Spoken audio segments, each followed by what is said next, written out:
పిండాలు పెట్టా, దండేసి దండం పెట్టా వాళ్ళకి. దాన్ని కూడా విడగొట్టి తెచ్చారు. మళ్ళీ దానికి పార్టీ రంగు ఒకటి, పార్టీలు కూడా పూసేసుకున్నారు దానికి. అంతా నాశనం. కాబట్టి దానిలోంచి మనం బయటపడాలి. అందుకే గౌర్నితాన్ని ముందర పెట్టుకొని హ్యాపీగా ఆయన యొక్క సన్నిధానంలో ఎనీబడీ క్యాన్ కమ్, ఎవరైనా రావచ్చు. ఒక కులమే కాదు, ఒక మతంతో కూడా సంబంధం లేదు మనకి. ఇస్కాన్కి ఏం సంబంధం లేదు. Anybody can come, any religion people can come, those have trust. భగవంతుని మీద విశ్వాసం ఉండే ప్రతి ఒక్కరూ చక్కగా జాయిన్ అవ్వచ్చు. అందరు కలిసి ఏం చెప్పచ్చు? హరే కృష్ణ హరే కృష్ణ హరే కృష్ణ హరే కృష్ణ కృష్ణ కృష్ణ కృష్ణ కృష్ణ హరే హరే హరే హరే హరే రామ హరే రామ హరే రామ హరే రామ రామ రామ రామ రామ హరే హరే హరే హరే. ఓకే, చక్కగా జపం చేసుకోవడం. సో ఇప్పుడు కోలాటం బృందం వచ్చారా? కోలాటం బృందం ఎవరు ఉన్నారు ఇక్కడ? ఎంతమంది ఉన్నారు? ఇష్ట జన ఉన్నారు కదా. సో కొంచెం ఫస్ట్ ఏం చేద్దామంటే కోలాటం బృందానికి అవకాశం ఇద్దాం. వాళ్ళు చక్కగా కోలాటం వేస్తారు. ఎవరి కోసం వేస్తారు? కృష్ణుడి కోసం. కృష్ణుడి కోసం. You got a good point. yes, you are all nice devotees. Rajampet భక్త బృందానికి హరి బోల్. వడ్డిపల్లి భక్త బృందానికి హరి బోల్. ఇదేంటి ఊటుకూరు భక్త బృందానికి అన్నమాట. కాబట్టి కృష్ణుడి కోసం డ్యాన్స్ చేస్తారు వాళ్ళు. పూర్వకాలం కలిసి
जानकी राम शिव सत्व संपन्न जानकी राम बलि बलि राम अंतपुरमणि बलिमिके दुरुलेरु भयहर राम बलिमिके दुरुलेरु भयहर राम बलिमिके दुरुलेरु भयहर राम जय जय जय जय जानकी राम जय जय जय जय पावन राम जय जय जय जय जानकी राम जय जय जय जय तारक राम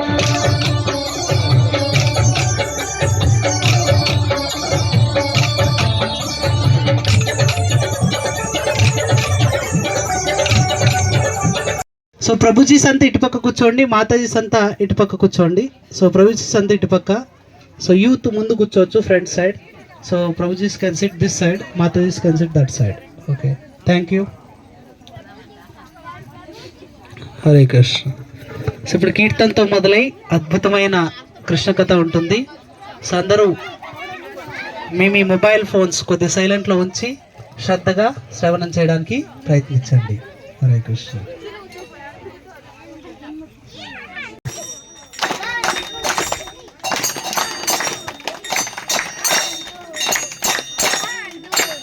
వెళ్ళిపోతున్నాను. నేను ఏ స్పీడ్లో పెట్టాను అదే పెట్టాలి. జయ రాధ మాధవ కుంజ విహారీ హరే హరే రామ హరే రామ రామ రామ హరే హరే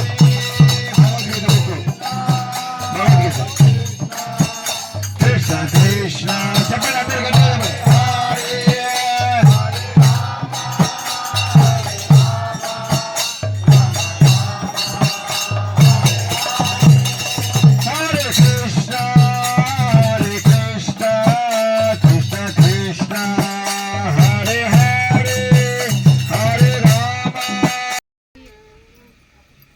మొత్తం ఎన్ని రకాల జీవరాశులు ఉన్నాయో మీకు చెప్పాను ఇంతకుముందు, గుర్తుందా?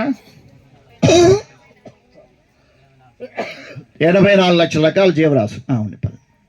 ఎన్ని రకాల జీవరాశులు? జలజానాం నవలక్షాణి, నీళ్లలో తిరిగేవి 9 లక్షల రకాలు. స్థావరాణం 1,20,000, చెట్లు చేమలు 20 లక్షల రకాలు. క్రమయో రుద్ర సంఖ్యానం, క్రిమి కీటకాదులు, మిడతలు, బొద్దింకలు, అట్లాంటి చీమలు, దోమలు, అవి 11 లక్షల రకాలు. పాపులేషన్ కాదు ఇది, వెరైటీస్. ఇవి పాపులేషన్ చెప్పడం లేదు మనం, వెరైటీస్. 10 లక్షాని పక్షీణం, పక్షులు ఎన్ని రకాలు ఉన్నాయి? 10 లక్షల రకాలు. 10 రకాలు కాదు, 10 లక్షల రకాలు. ఓకేనా? 30 లక్షాని పశువునాం, 30 లక్షల రకాలు. ఏది? 4 కాళ్ళ మీద నడిచేవి, కుక్క, పిల్లి, బర్రె, ఎద్దు, మేట, పొటేలు, ఇట్లాంటివి 30 లక్షల రకాలు. 4 లక్షాని మానవ, మానవులు ఎన్ని రకాలు? 4 లక్షల రకాలు ఉన్నాయి. Note this point. కాబట్టి 84 లక్షల రకాల జీవరాశుల్లో కేవలం 80 లక్షలకి ఈ ఆధ్యాత్మిక జ్ఞానం అనే అవకాశమే లేదు, వాటి జీవితంలోనే లేదు. ఎవరికి ఉంది? కేవలం మానవ జన్మకు మాత్రమే. ఈ మానవ జన్మలో కూడా అందరికీ ఉందా? ఈ కృష్ణ చైతన్య పరమైనటువంటి కర్మలు అంటే భగవత్ సంబంధితంగా మనం భగవంతుని ఆనందపరచడం కోసం మనం జీవితాన్ని గడపడానికి ప్రయత్నం చేయాలి అనేది ఇక్కడ. అంటే భక్తి మార్గాన్ని కలిగి ఉండాలి. ఆ భక్తి మార్గం ఉన్నప్పుడు అక్కడ ఏమవుతుంది? అక్కడ చిన్న ముందడుగు వేసినా అది ఉపయోగపడుతుంది. ఏమవుతుంది? ఒక చిన్న ముందడుగు, ఆ యొక్క అభివృద్ధి లేక ముందడుగు వెళ్ళడం అంట, అయినా కూడా అది మనకు ఉపయోగపడుతుంది అని ఇక్కడ చెప్తున్నాను. దీనికి మీకు కార్తీక పురాణంలో వాటిల్లో ఒక చుంచెలక కథ తెలుసు కదా మీకు, విన్నారా? దీపమీడం చుంచెలక అంట, మామూలు ఎలుక కాదు అది. ఈ వారం ఎవరు పోలేదు, నాకేమీ రాలేదు, అందుకే వస్తున్నాయి. ఈరోజు వారం అయిపోయింది, ఎవరు పోలేదు, ఏమీ కలిసి రాలేదు ఇంకా, అందుకే వస్తున్నాయి. అన్యాయం కదా ఇది. 3 కలిసి వచ్చినాయి కదా పొద్దురగా. మనకు జాతకాల్లో ఉంటాయి చూసారా, చాలా మీకు ఏమంటారు, పెండింగ్లో ఉండేటటువంటి ధనం మీకు మళ్ళీ సమకూరుతుంది అని రాసి పెట్టేసి ఉంటారు కదా. అప్పుడు ద్వార ఫలాలు, దినఫలాలు వస్తుంటాయి, పాత బాకీలు వసూలు అవుతాయి, ఇట్లుంటాయి చూసారా. అట్లా వాళ్ళకి 4 వారాల క్రితం నుంచి వరుసగా వారానికి ఒకరు లేస్తున్నారు, వారానికి ఒకటి వచ్చి కలిసిపోతుంది. ఈ వారం ఎవరు లేచిపోలేదంట, అంటే చనిపోలేదంట, ఆయనకి ఏం కలిసి రాలేదంట, అందుకని ఏడుస్తున్నారంట. ఏమన్నా ధర్మం ఉంది దీనిలో. కాబట్టి భౌతికమైన విషయాలు తీసుకున్నట్టయితే మనకు తృప్తి అనేదే ఉండదు అక్కడ. ఇంకో చచ్చిపోతే బాగుండు, వాళ్ళు ఏదైనా కలిసి వస్తే బాగుండు అని అనుకుంటారు. అది వాడి ఉద్దేశం. It is not at all recommended. అది అట్లా అనుకోకూడదు కదా. అది భగవంతుడు ఇచ్చాడు, నాకు చాలా సంతోషం, చాలా సంతోషం. ఇప్పుడు చిన్నది చూడండి, రిటైర్మెంట్ 58 ఇయర్స్ గవర్నమెంట్ ఎంప్లాయీస్కి. 58 ఇయర్స్ అయిన తర్వాత వాళ్ళకి వాళ్ళ బేసిక్ పేలో హాఫ్ వస్తుంది జీతం, అంతే కదా సార్? అదే మామూలుగా 58 ఫస్ట్, సో 60 చేశారు. సో మామూలుగా రిటైర్ అయ్యే వాళ్ళు ఏమయ్యారు, 2 ఏళ్ళు ఎక్స్ట్రా వచ్చింది. వాళ్ళ జీతం ఎంత వస్తుంది ఇప్పుడు? 2 ఏళ్ళకి మొత్తం ఎక్స్ట్రా జీతం వస్తుంది. మామూలుగా ఎంత రావాలి? వాళ్ళ బేసిక్ పే 60,000 అనుకుంటే దానిలో 30,000 రావాలి దానికి పెన్షన్ కింద. ఇప్పుడు ఏమవుతుంది? ఆ బేసిక్ పే 60 వస్తుంది, దాంతోపాటు 80,000 టోటల్గా జీతం వస్తుంది. సో ఇది బెనిఫిట్ అవునా కాదా?